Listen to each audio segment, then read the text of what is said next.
जय श्री राम।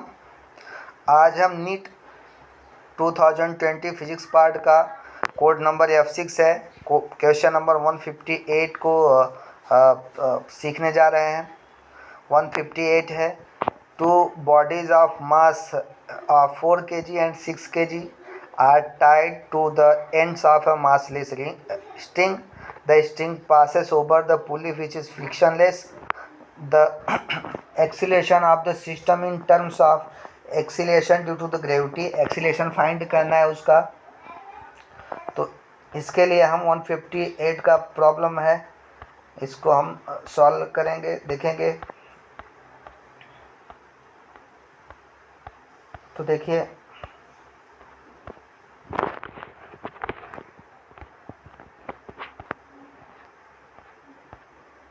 ये प्रॉब्लम है हमारा। तो पहले देखो, ये पुल्ली है जिसपे 4 kg मास एक पे लगाओ, एक पे 6 kg।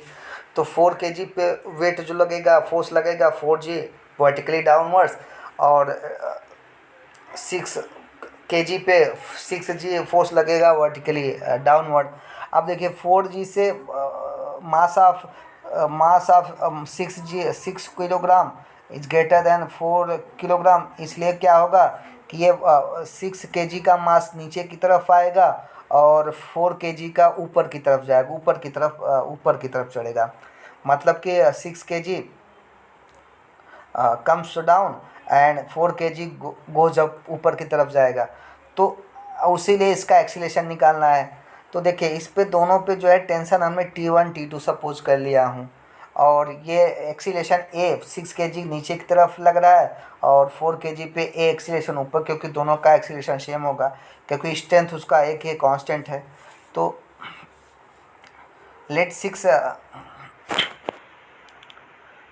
अभी हमने इस फ्रिक्शनलेस पुल्ली मीन्स क्या होता है कि अगर फ्रिक्शनलेस पुल्ली है तो पुल्ली जो है रोटेशनल मोशन नहीं होगा उसमें, मतलब विल नॉट रोटेशनल नहीं हो, सिर्फ स्लिप करेगा।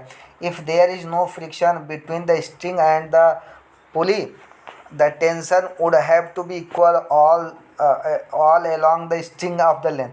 मतलब कि अगर जो है इस पे फ्रिक्शन नहीं है तो जो टेंशन होगा ना वो इक्वल होता है, मतलब दोनों अलॉन्ग लेंथ पे T1 इक्वल टू T2 होगा। और pulley would not rotate, pulley rotate नहीं, रोटेशनल मोशन नहीं होता अगर फ्रिक्शनलेस नहीं है। अगर फ्रिक्शनलेस है तो रोटेशनल मोशन नहीं होगा उसमें। तो string will sleep on the pulley, string जो है इस पुली पर स्लीप करता है। इसमें क्या होता है, no transfer of energy of linear, मतलब कि लीनियर एनर्जी का जो एनर्जी है वो मास का लीनियर एनर्जी और रोटेशनल एनर्जी में चेंज नहीं होता। No transfer of energy of linear motion of the masses to the rotational motion of the pulley. अब हमने सपोज किया, let 6 kg comes down with acceleration A and 4 kg goes up with same acceleration A because they tied with the end of the massless string से बने हैं।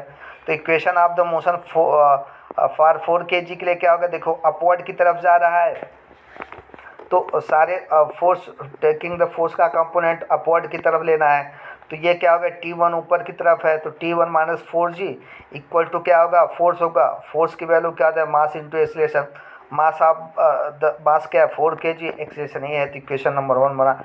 Same 6 kg के लिए force नीचे की तरफ, रिजल्टेंट फोर्स नीचे की तरफ है क्योंकि A एक्सीलरेशन नीचे की तरफ आ रहा है, तो इसको जो है नीचे की तरफ ही लेना है रिजल्टेंट को। तो 6g नीचे की तरफ लग रहा है और T2 ऊपर की तरफ, तो T2 के नीचे तरफ लाएंगे तो 6g माइनस T2 हो गया इक्वल टू 6a। मतलब जिस डायरेक्शन में एक्सीलेशन है उसी डायरेक्शन में हमें फोर्स लेना है रिजल्टेंट। तो 6 resultant force 6g minus T2 equal to force हो गया, फोर्स वैल्यू 6 इंटू ए हो गया। अब सिंस पुल्ली लाइट है, हल्का है, तो T1 इक्वल टू T2 हो जाएगा। तो T1 की वैल्यू हो गया 4a plus 4g equal to T2। अब यहाँ सेकेंड वाले इक्वेशन में पुट करेंगे, so 6g minus 4a plus 4g equal to 6a, और 6g minus 4a minus 4g equal to 6a, और 2g equal to 6a plus 4a, ये 4a minus 4a right hand side में जाएगा तो 6a plus 4 ये equal to 10a आ गया। therefore a equal to 2g, therefore 2g equal to 100, 2g equal to 10a आया। फिर a equal to 2g/10 या that is g/5 आ गया। तो आंसर नंबर 1 करेक्ट है। हम नेक्स्ट क्वेश्चन देखेंगे।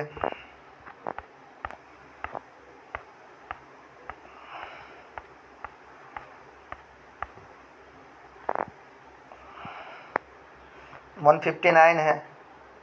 The light of frequency 1.5 times the threshold frequency of incident on a photo sensitive material, what will be the photoelectric current if the frequency is halved and the intensity is double। पहले तो ये जानिए कि photo electric current depend only the intensity पे depend करता है, frequency पे नहीं। और मैक्सिमम काइनेटिक एनर्जी फ्रीक्वेंसी पे डिपेंड करता है, इंटेंसिटी पे नहीं। तो इसको हम सॉल्व करेंगे।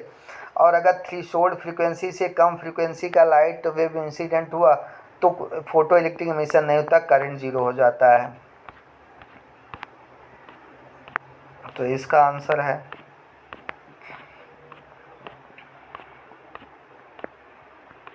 देखो न्यू इक्वल टू दिया गया है 1.5 into nu naught. Nu naught क्या है? न्यू इक्वल टू क्या है? Threshold frequency.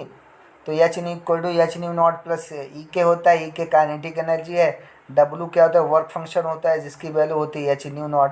तो ई की वैल्यू हो गया हाफ या वी मैक्स स्क्वायर हो गया।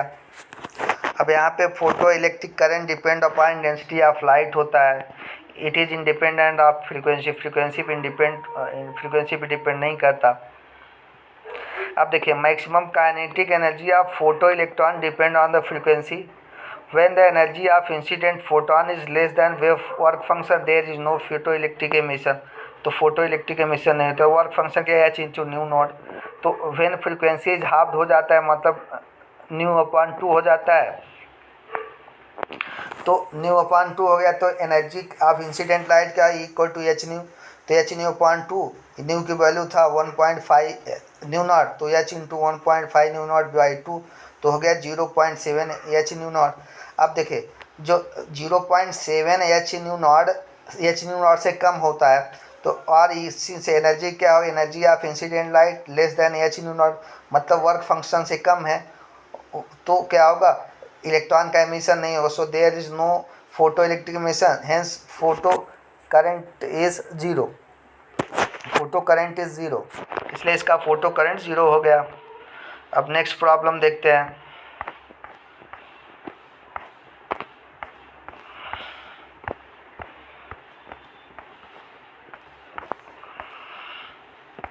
नेक्स्ट प्रॉब्लम है 160 है। The taking into account of the significant figure what is value of 9.92 metre into 0.099 metre. तो सब्सट्रैक्शन का रूल होगा कि जो रिजल्ट होगा वो डेसिमल के बाद मिनिमम सिग्निफिकेंस जिसमें रहेगा उसी के बराबर होता है। आफ्टर डेसिमल मिनिमम वैल्यू होना चाहिए, मतलब डेसिमल के बाद कम से कम जिसमें सबसे कम वैल्यू होगा ना, डिजिट्स होंगे, वही आंसर होना चाहिए। मतलब कम से कम सिग्निफिकेंस डिजिट होना चाहिए डेसिमल के बाद। तो इसका आंसर है देखो 9.99 माइनस 0.0099, तो इसको ऐड करेंगे। देखो उसमें ऊपर वाले में 3 सिग्निफिकेंट है, दूसरे में 2 सिग्निफिकेंट फिगर है। आंसर है 9.9801। सो रिजल्ट होगा 9.98। रिजल्ट क्या होता है? Should be fewest decimal places, सबसे कम फ्यूएस्ट डेसिमल प्लेस पे होना चाहिए any one of the quantity involve. मतलब जो क्वांटिटी है उसमें जिसका सबसे कम डेसिमल प्लेस होगा वही रिजल्ट होगा। तो पहले जो 9.93 है डेसिमल के बाद 2 प्लेस है और नीचे वाले डेसिमल के बाद 4 प्लेस है। तो मतलब कि डेसिमल के बाद 2 ही प्लेस होना चाहिए, तो इसलिए आंसर 9.9। दूसरा होता है सिग्निफिकेंट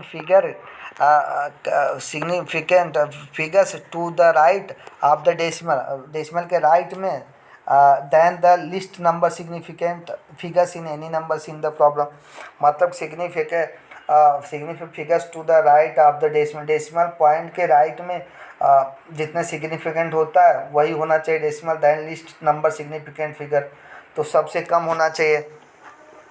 जिसमें सबसे कम होगा वही रिजल्ट होगा। तो ऐसे भी काउंट करेंगे तो देखो डेसिमल के बाद दूसरे में 2 ही सिग्निफिकेंट फिगर है, इसलिए डेसिमल के बाद इसमें रिजल्ट में 2 सिग्निफिकेंट होना चाहिए। तो 9.9 2 ही सिग्निफिकेंट है, इसलिए करेक्ट आंसर है 9.98।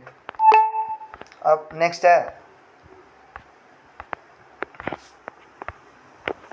क्वेश्चन है, नेक्स्ट क्वेश्चन है 161 है। A ray is incident at an angle of incidence I on one surface of a small angle prism with angle of prism A and emerges normally from the opposite surface. If the refractive index of the material of prism is mu, then angle of incidence क्या होगा? इसका mu ये होगा। इसको हमने solve किया है, इसको हम ये जो प्रॉब्लम है ये देखिए 161 प्रॉब्लम्स है।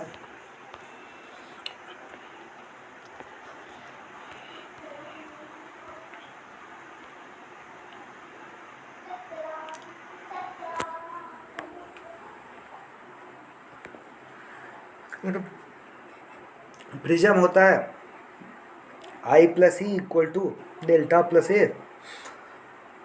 आई